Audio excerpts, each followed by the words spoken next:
વડગામ તાલુકાના ભૂખલા ગામે આજે બનાસ ડેરી દ્વારા એક અનોખી અને ખેડૂતોને સીધી આવક આપતી બાયો સીએનજી પ્લાન્ટનું લોકાર્પણ કરવામાં આવ્યું હતું। શ્વેત ક્રાંતિ બાદ હવે બનાસમાં ગોબર ક્રાંતિની શરૂઆત થઈ હોવાનું મંત્રી જીતુ વાઘાણીએ નિવેદન કર્યું હતું। આજે મહામહિમ રાજ્યપાલના હસ્તે બનાસ ડેરીના બાયો સીએનજી પ્લાન્ટનું લોકાર્પણ થયું।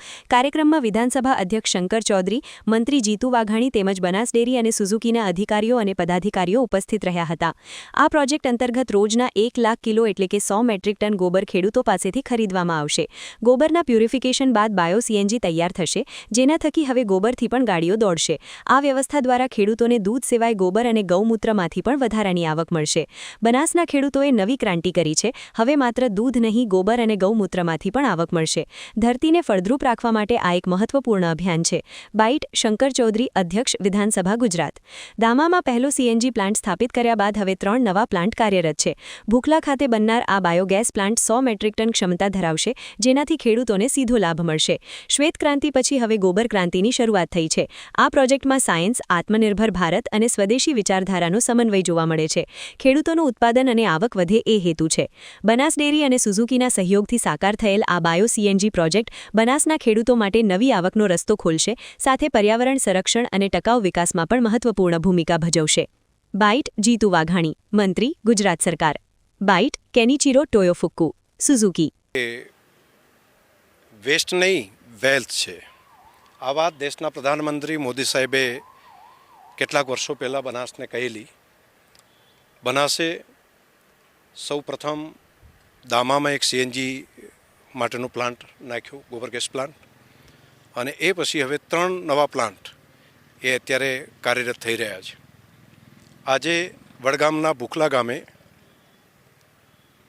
રોજનું 1 લાખ કિલો 100 મેટ્રિક ટન જેટલું ગોબર ખેડૂતો પાસેથી ખરીદીને પ્રતિદિનના 1 લાખની આવક ખેડૂતોને ગોબરની મળે 1 લાખ કિલોમાંથી, તેવો એક આ પ્લાન્ટ કર્યો છે। વેલ્યુ એડિશન કરીને તેમાંથી ખાદ, પ્રોમ, લિક્વિડ ખાતર, ધરતીને ફળદ્રુપ કરવા માટે, ઝેરમુક્ત કરવા માટેનું ખૂબ મોટું અભિયાન છે।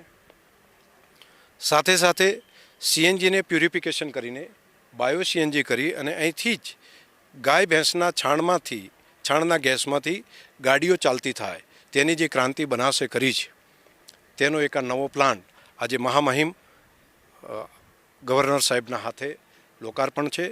માન્ય કૃષિ મંત્રી જીતુભાઈ વાઘાણીજી પણ આવી રહ્યા છે। હું ગુજરાતના સૌ લોકોને અભિનંદન આપીશ કે ગુજરાતે એક આ નવી ક્રાંતિ કરી છે, બનાસના ખેડૂતોએ એક આ નવી ક્રાંતિ કરી છે। દૂધની આવક મળતી હતી, હવે દૂધ સિવાય ગોબર અને ગૌમૂત્ર બંનેમાંથી પણ આવક મેળવતા ખેડૂતો થાય તો એની ઇકોનોમી ઘણી વધી શકે, અને તેના માટેનું આ મોટું કામ ગૌમૂત્ર અને ગોબર એમાંથી પણ આવક મેળવવા માટેનું ખૂબ મોટું કામ થઈ રહ્યું છે। બનાસકાંઠાના વડગામના ભૂખલા ગામ ખાતે બાયોગેસ પ્લાન્ટનું લોકાર્પણ માનનીય શંકરભાઈના નેતૃત્વમાં ચાલતી ડેરી, અમારા વિધાનસભાના માનનીય અધ્યક્ષશ્રી, જેમણે એક નવું રિવોલ્યુશન, એક નવી દિશા સમગ્ર ભારતને વિશ્વને આપી છે। સુઝુકીના સહયોગથી આ આદરણીય અમિતભાઈ શાહે પણ જે પ્લાન્ટનું લોકાર્પણ કર્યું હતું, એવું જ આજે અહીંયા મહામહિમ રાજ્યપાલ આચાર્ય દેવવ્રતજીનો જન્મદિવસ છે, ત્યારે એમના દિવસે સૌથી વધારે ખુશી એમને થાય એ પ્રકારનું આ કામ 100 મેટ્રિક ટનની કેપેસિટીવાળું આજે આ બાયોગેસ પ્લાન્ટનું લોકાર્પણ થયું છે। બાયોગેસ સ્ટેશન પણ શરૂ થયું છે। ચેલેન્જીસની સામે લડવા માટે માનનીય મોદી સાહેબે જે પ્રકારે ગોબરધન, હું એમ કહીશ કે એક વખત શ્વેત ક્રાંતિ હતી, હવે ગોબર ક્રાંતિની શરૂઆત એ મોદી સાહેબના નેતૃત્વની અંદર ગુજરાત રાજ્યમાં આદરણીય અમિતભાઈ શાહ, માનનીય મુખ્યમંત્રી ભૂપેન્દ્રભાઈના વડપણ નીચેના માર્ગદર્શન નીચે આદરણીય શંકરભાઈ શરૂ કરી છે। આજની આ શરૂઆત એક નવા રિવોલ્યુશન સાથે, ખૂબ મોટું ચેન્જિંગ સાથે આવનારા દિવસોમાં આપણને જોવા મળશે। હું શંકરભાઈને, એમની ટીમને ખૂબ ખૂબ શુભેચ્છાઓ આપું છું।